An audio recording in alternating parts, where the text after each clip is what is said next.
안녕하십니까. 박승태입니다. 오늘은 박테리아의 대화라고 하는 얘기를 좀 하려고 합니다.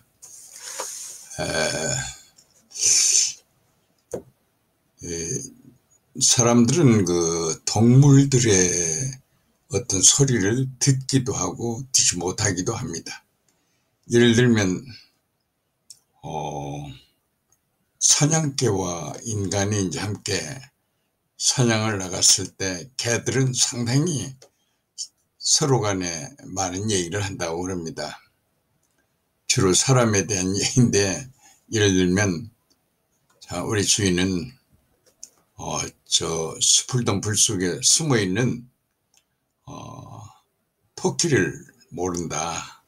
냄새가 이렇게 나는데 토끼에 대해서 모른다. 옆에 또 있던 사냥개가 야, 그것만 모르는 게 아니라 자기 애인하고 며칠 전에 여기 와서 저 풀숲에서 뒹굴었는데 애인의 그 냄새를 전혀 맡지 못한다. 어찌 보면 참 멍청가 봐.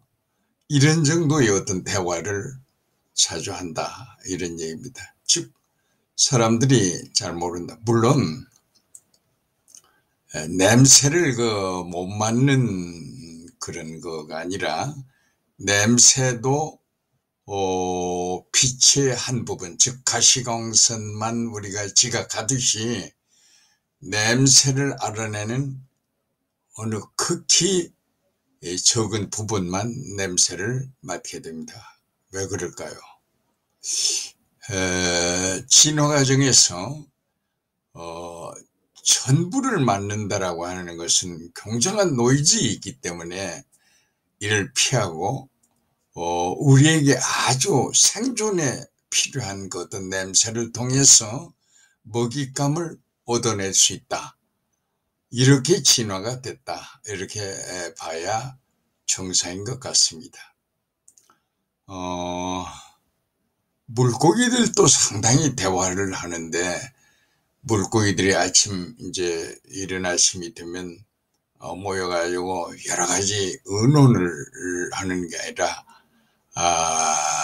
늙은 물고기, 오래된 물고기, 경험이 많은 물고기로부터 여러 가지 경험담을 들음으로써 어린 물고기들에 대한 교육을 한다고 그럽니다. 그런데 그러한 그 물고기들의 그 이야기는 음파를 통하는 것이기 때문에 우리가 공기 중에서 공기파를 통하는 것과 달라서 전혀 인식하지 못한다고 그럽니다. 그런 것뿐만이 아니라 식물도 사실은 상당한 그 서로 간의 의사소통이 가능한 것 같습니다. 산속에 나무를 베기 위해서 어떤 산림원이 톱을 들고 산림에 가까이 오면은 나무들이 의외로 비명을 많이 낸다고 그럽니다. 그런데 전혀 우리는 그러한 비명 소리를 들을 수는 없는데 상당히 고약한 냄새와 더불어 비명 소리를 지른다고 그럽니다. 그러니까 우리는 그런 것들에 대한 구체적인 걸 잘 모릅니다. 그것뿐만이 아니고 최근에는 많은 그 전자파들 속에서 우리가 생활을 하는데 제일로 그 많은 것 중에 하나가 핸드폰이라고 하는 그 작은 기계 속에서 나오는 여러 가지의 전자파 또는 음파, 이런 걸 우리가 전혀 잘 지각하지 못한다고 합니다. 특히 주부들의 경우에 부엌에서 전자레인지에서 나오는 여러 가지 전자파에 대해서 우리 몸을 통과하는데 또 전혀 지각하지 못한다는 사실입니다. 어떤 건 굉장히 해롭다라고 그래요. 그러면 이제 우리가 어떻게 해야 이와 같은 여러 가지 것을 좀 더 구체적으로 들을 수가 있을까? 오늘 그 이야기의 제목이 박테리아의 대화. 여러분 박테리아는 잘 아실 겁니다.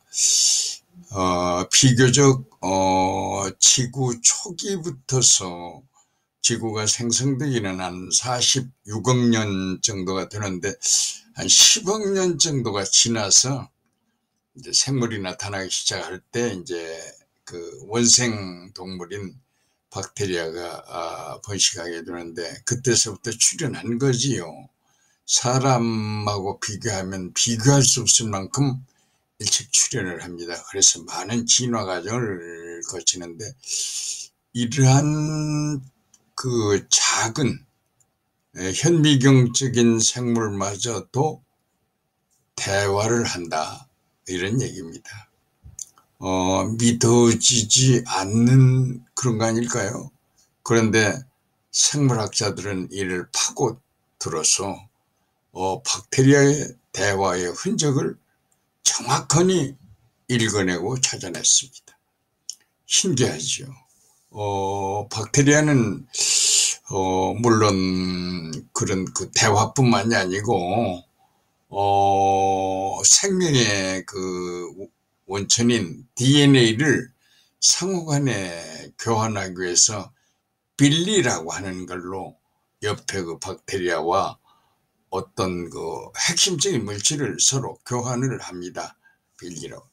그러니까 고등동물들의 그 섹스 생활과 비슷하게 빌리로 이제 옆에 그 세포를 이렇게 콕 찔러 가지고 DNA 물질을 서로 교환하는 그런 현상이라든지, 그러니까 생명에서 일어나는 많은 일들이 큰 차이 없이 진행이 되는데 이 같은 것을 우리가 정확하게 인지하지 못했을 뿐만 아니라 그걸 체계적으로 접근하지 못했던 것입니다.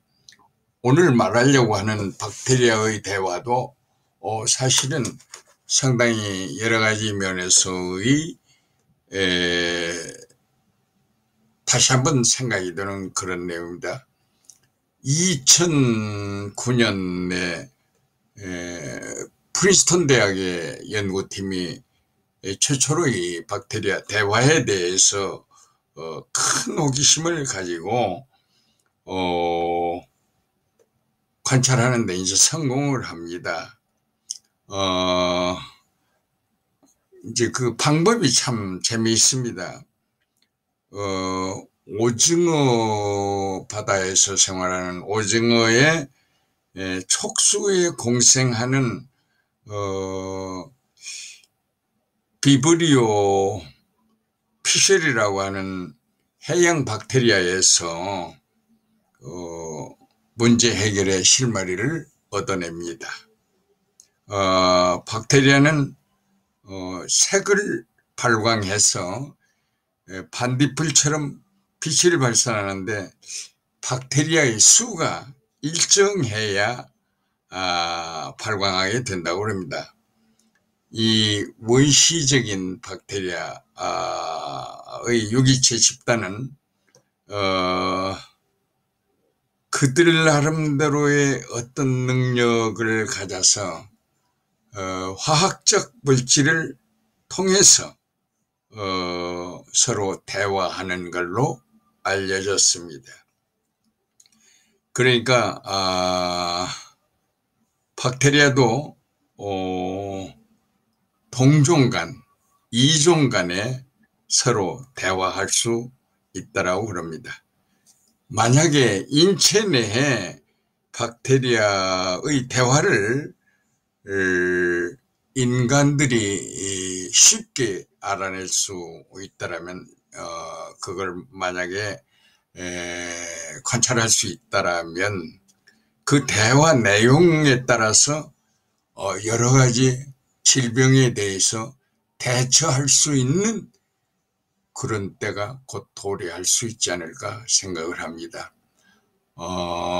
이런 걸 접하면서 우리가 그 학자들의 그 호기심과 그 호기심을 통한 여러 가지 해결, 즉 인간에게 있어서의 그 호기심이라는 건 상당히 그 도전을 하는 데 중요한데, 어떤 능력이 조금만 향상이 되면 그 능력을 통해서 집요하게 어떤 일을 해결해 나가는 그러한 그 성취감을 가진 것이 소위 그 전문가 집단의 그 노력입니다. 그리고 우리가 보통 몰입한다라고 하는데 그 중요한 요소가 그 호기심과 그런 어떤 능력에 따라서의 그 깊이 파고드는 그런 것이 아닌가 생각합니다. 그래서 적은 어떤 거라도 한 주제를 잡으면 꾸준하게 노력하고 있는 많은 생물학자들에게 격려를 하면서 강의를 마치려고 합니다. 감사합니다.